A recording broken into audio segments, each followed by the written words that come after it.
Hello दोस्तों, स्वागत है आपका हमारे यूट्यूब चैनल पे।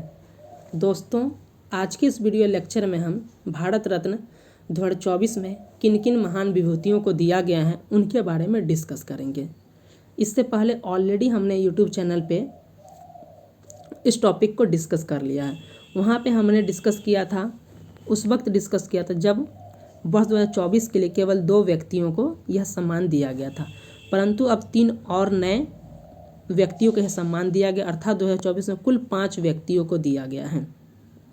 तो हमने फिर से एक टॉपिक को डिस्कस करने को सोचा कि यह स्पेशली वीडियो जो है कि वर्ष 2024 में किन किन 5 व्यक्तियों को दिया गया उन्हीं पे डेडिकेटेड है। साथ ही इससे पूर्व का जो लेक्चर है उसमें हमने भारत रत्न के बारे में बहुत ही डिटेल से डिस्कस किया है कि भारत रत्न किसे दिया जाता है, जिन्हें प्रदान किया जाता है उन्हें क्या सुविधाएं मिलती हैं, उनके बारे में डिटेल से डिस्कस किया है। आज के इस वीडियो लेक्चर में हम भारत रत्न 2024 के बारे में डिस्कस करेंगे, उन 5 विभूतियों के बारे में कि कौन कौन से हैं जिन्हें ये मिला है। अगर आप चाहें, अगर भारत रत्न के बारे में डिटेल से जानना चाहते तो हमारे इस वीडियो लेक्चर को देख सकते हैं, वहाँ पर आपको भारत रत्न के बारे में डिटेल से सब कुछ मिल जाएगा। तो चलिए वीडियो स्टार्ट करते हैं। इससे पहले हम याद दिला देना चाहते हैं कि यह टॉपिक आगामी जितने आने वाले एग्ज़ाम से, चाहे वो सेंट्रल एग्ज़ाम्स हो, रेलवे, एसएससी, कोई भी हो, साथ ही जो स्टेट लेवल के जितने भी एग्ज़ाम्स होते हैं, बिहार हो, उत्तर प्रदेश बीपीएससी 78 हो, बिहार टीचर हो, बिहार एसएससी हो, बिहार सीजीएल हो, जितने भी हो, उन सब के लिए यह टॉपिक इम्पॉर्टेंट है। तो आप यहाँ देख सकते हैं कि ये 5 व्यक्ति हैं जिन्हें वर्ष 2024 के लिए भारत रत्न से सम्मानित किया गया है। देख लेते हैं हम। बताया जा रहा है कि वर्ष 2024 में कुल 5 व्यक्तियों को भारत रत्न से सम्मानित किया गया है। नेक्स्ट पॉइंट है कि देश में पहली बार 5 शख्सियत को भारत रत्न दिया गया है। तो ये इम्पॉर्टेंट है कि पहली बार 5 व्यक्तियों को भारत रत्न दिया गया, अर्थात इससे पहले 5 व्यक्ति को नहीं दिया गया, यानी 1 दिया गया होगा, 2 दिया गया, 3, 4 तक दिया होगा, लेकिन 5 नहीं दिया गया है।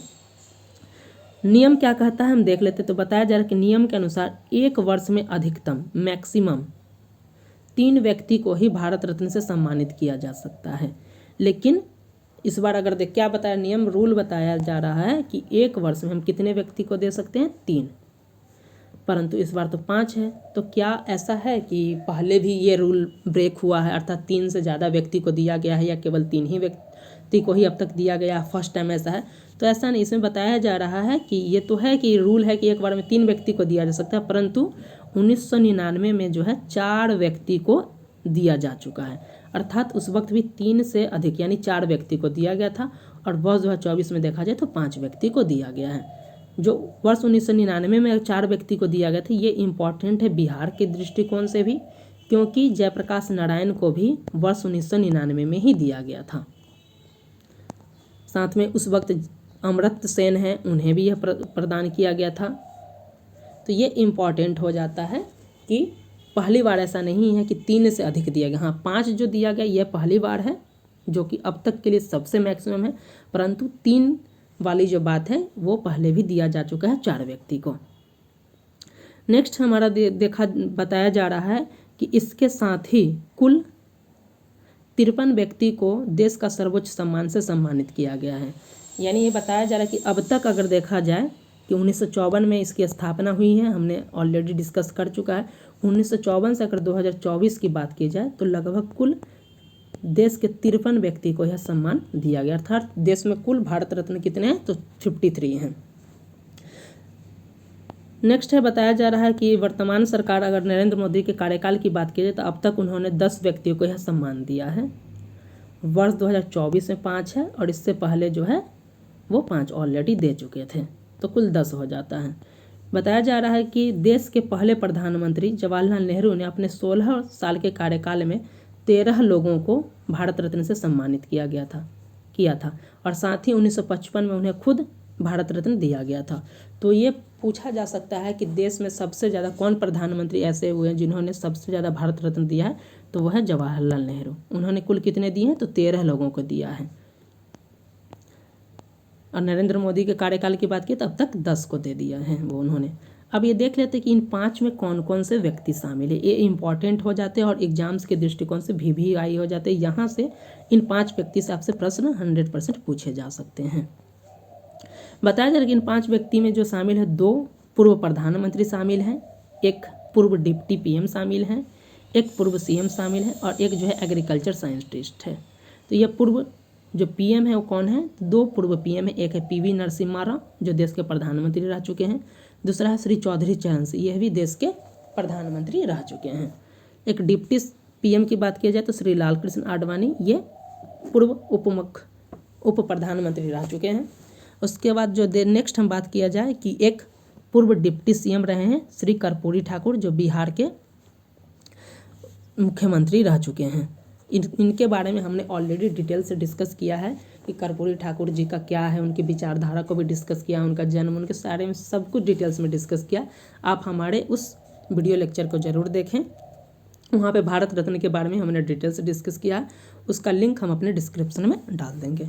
नेक्स्ट है जो एग्रीकल्चर साइंटिस्ट है कृषि वैज्ञानिक MS स्वामीनाथन। आपको पता होगा कि भारत में हरित क्रांति के जनक इन्हीं को बोला जाता है, इसलिए भी इम्पॉर्टेंट हो जाते हैं।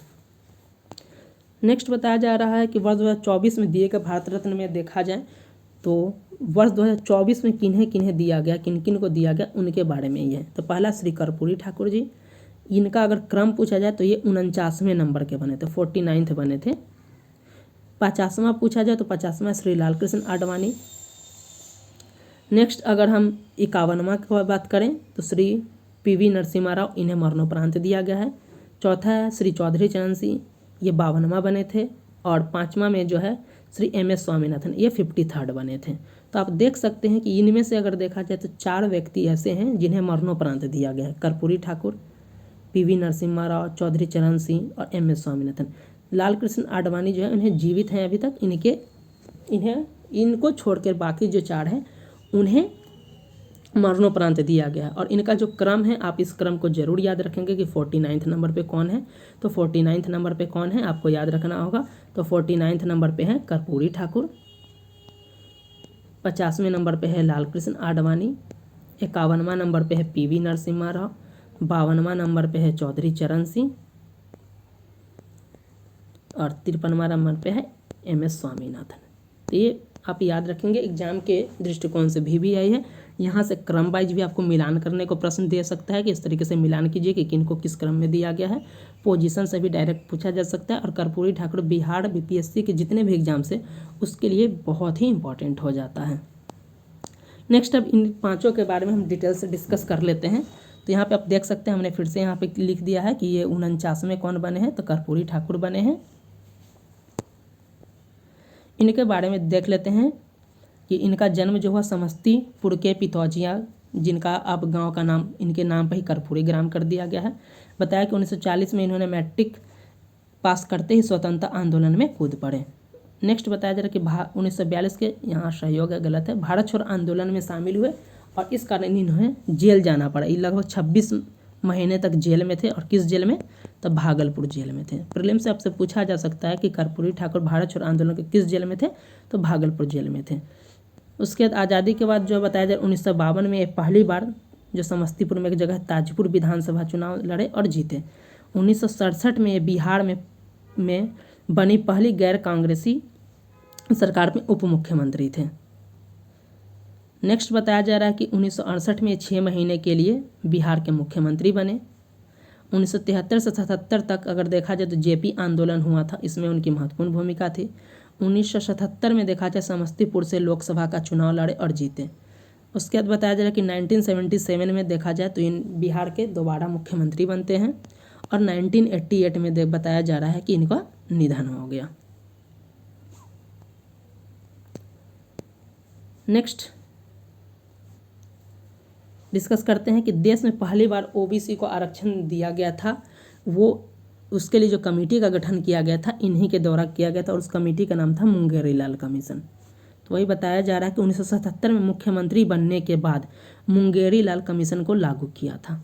इसके कारण पिछड़ों को नौकरियों में आरक्षण मिला।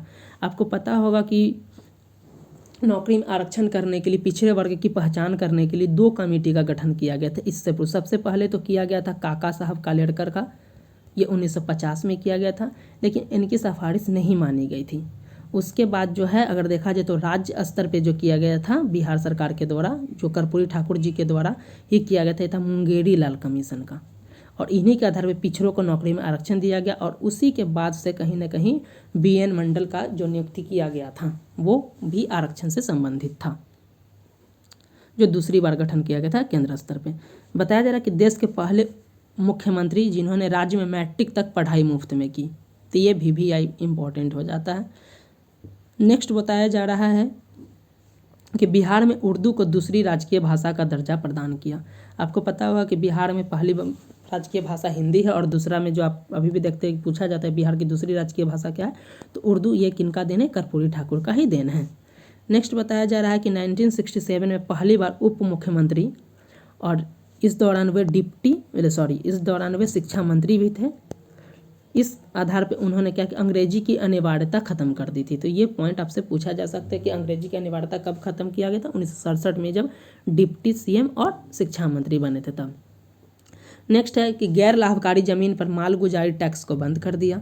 मुख्यमंत्री बनते ही हमने इनके बारे में डिटेल्स में डिस्कस किया। पहले जो भी 4th ग्रेड के कर्मचारी रहते थे उन्हें जो है लिफ्ट से जाने की अनुमति नहीं थी, लेकिन इन्होंने अपने कार्यकाल में जब बने थे ये मुख्यमंत्री तब इन्होंने लिफ्ट में 4th ग्रेड के कर्मचारी को भी अनुमति दिला दी।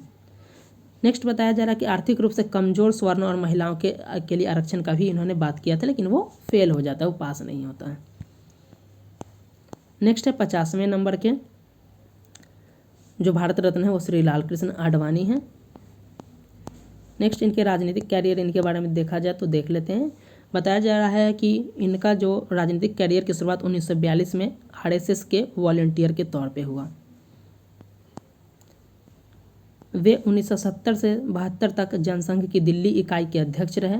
1973 से 1977 तक जो है ये अध्यक्ष का भी पद संभाला। 1970 से 89 तक 4 बार राज्यसभा के सदस्य रहे। इसी बीच में 1977 में जनता पार्टी के महासचिव भी बनाए गए। नेक्स्ट बताया जा रहा है कि 1977 से 1979 के तक केंद्र में जब मोरारजी देसाई की जनता पार्टी की सरकार बनी तो वे उसमें सूचना एवं प्रसारण मंत्री के पद पे कार्य किए थे। नेक्स्ट बताया जा रहा है कि 1989 से 1991 तक वे लोकसभा में नेता के प्रतिपक्ष रहे। इसका देख सकते हैं कि गांधी नगर से लोकसभा के सांसद भी चुने गए। 1998 से बताया जाए 2004 तक वे गृह मंत्री के पद पे अपना कार्यकाल संभाला। अटल बिहारी वाजपेयी की सरकार में 2002 से 2005 तक ये डिप्टी प्राइम मिनिस्टर के रूप में कार्य संभाले थे। वर्ष 2015 में बताया जा रहा है कि उन्हें देश के सबसे बड़े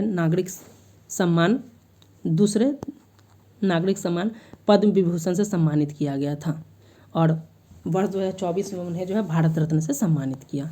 नेक्स्ट है हमारा 51वां भारत रत्न किसे दिया गया था? PV नरसिम्हा राव को दिया गया है। इनके बारे में हम लोग डिस्कस कर लेते हैं।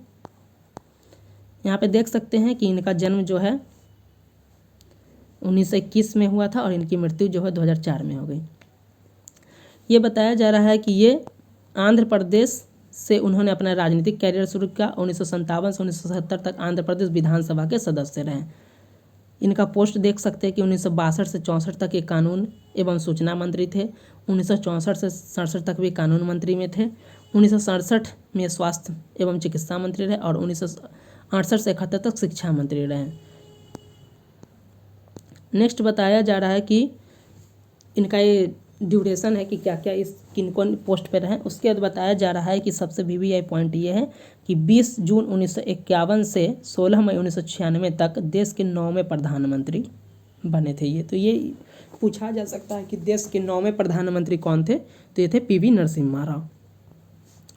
इन्हीं के कार्यकाल में देखा जा रहा है तो हमारे देश में जो हुआ था आपको पता होगा नई आर्थिक नीति, जिसके तहत जो है उदारीकरण, वैश्वीकरण और निजीकरण लाया गया था। इस पॉइंट को आप याद रखें। LPG रिफॉर्म्स, अगर बताया जा रहा है कि LPG रिफॉर्म किससे संबंधित है तो LPG जो है रिफॉर्म्स जो है तो PV नरसिम्हा राव के कार्यकाल में आया था, जिसके तहत जो किया गया था उदारीकरण किया गया था, लिबरलाइजेशन किया गया था। निजीकरण प्राइवेटाइजेशन किया गया था, और जो क्या किया गया था हमारा ग्लोबलाइजेशन किया गया था, वैश्वीकरण किया गया था। पूछा जा सकता है किसके कार्यकाल में किया गया था, तो ये किया गया था हमारा पीवी नरसिम्हा राव के कार्यकाल में। और उस दौरान जो फाइनेंस मिनिस्टर कौन थे, वित्त मंत्री कौन थे, तो ये थे मनमोहन सिंह। तो यही यहाँ पे बताया जाए कि नरसिम्हा राव के दौर में ही वित्त मंत्री मनमोहन सिंह द्वारा अर्थव्यवस्था उदारीकरण लाया गया था। नेक्स्ट हमारा है 52वां भारत रत्न कौन है, चौधरी चरण सिंह ही हैं। बताया जा रहा है कि इनका जन्म 1902 में और 1987 में इनकी मृत्यु हो गई।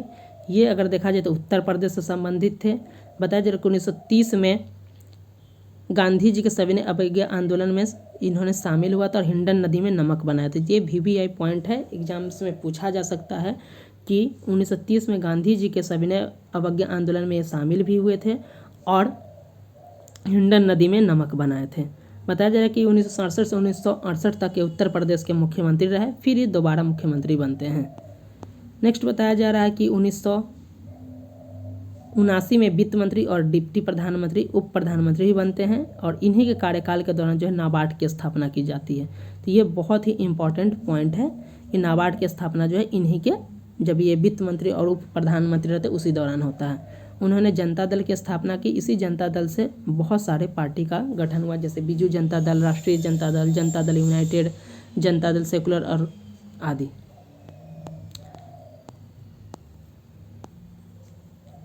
ये बताया जा रहा है कि वे एक अच्छे राइटर थे। उन्होंने अंग्रेजी पर उनकी अच्छी पकड़ थी, इसलिए उन्होंने कई बुक भी लिखे थे। ये बुक भी एग्जाम के दृष्टिकोण से इंपॉर्टेंट है। Abolition of zamindari, legend proprietorship, उसके India's property and its solutions. तो ये किताब आप जरूर याद रखेंगे, इससे आपसे एग्जाम में जरूर पूछे जा सकते हैं। उसके बाद ये है कि उनका 1987 में उनकी मृत्यु हो गई।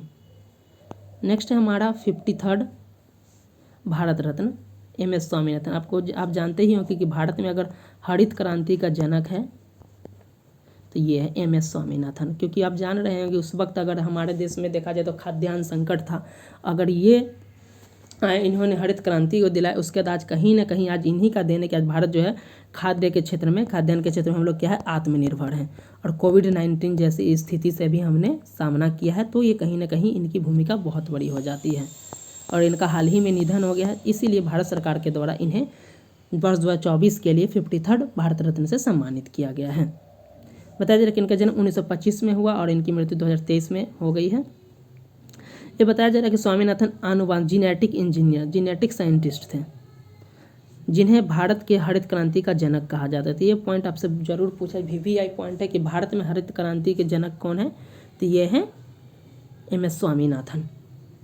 बताया जा रहा है कि हरित क्रांति कार्यक्रम के तहत जो है हाई यील्ड वेराइटी, उच्च उपज वाली, उच्च गुणवत्ता वाली गेहूं के किस्मों को बढ़ावा दिया गया था। साथ में इसके तहत देखा जाए तो 2 किस्में था, गेहूं की किस्मों को और जो चावल की किस्मों को बढ़ावा दिया गया था। सफल तो ये दोनों में हुआ था, लेकिन सबसे ज़्यादा अगर सर्वाधिक सफल हुआ तो गेहूं के क्षेत्र में हुआ था।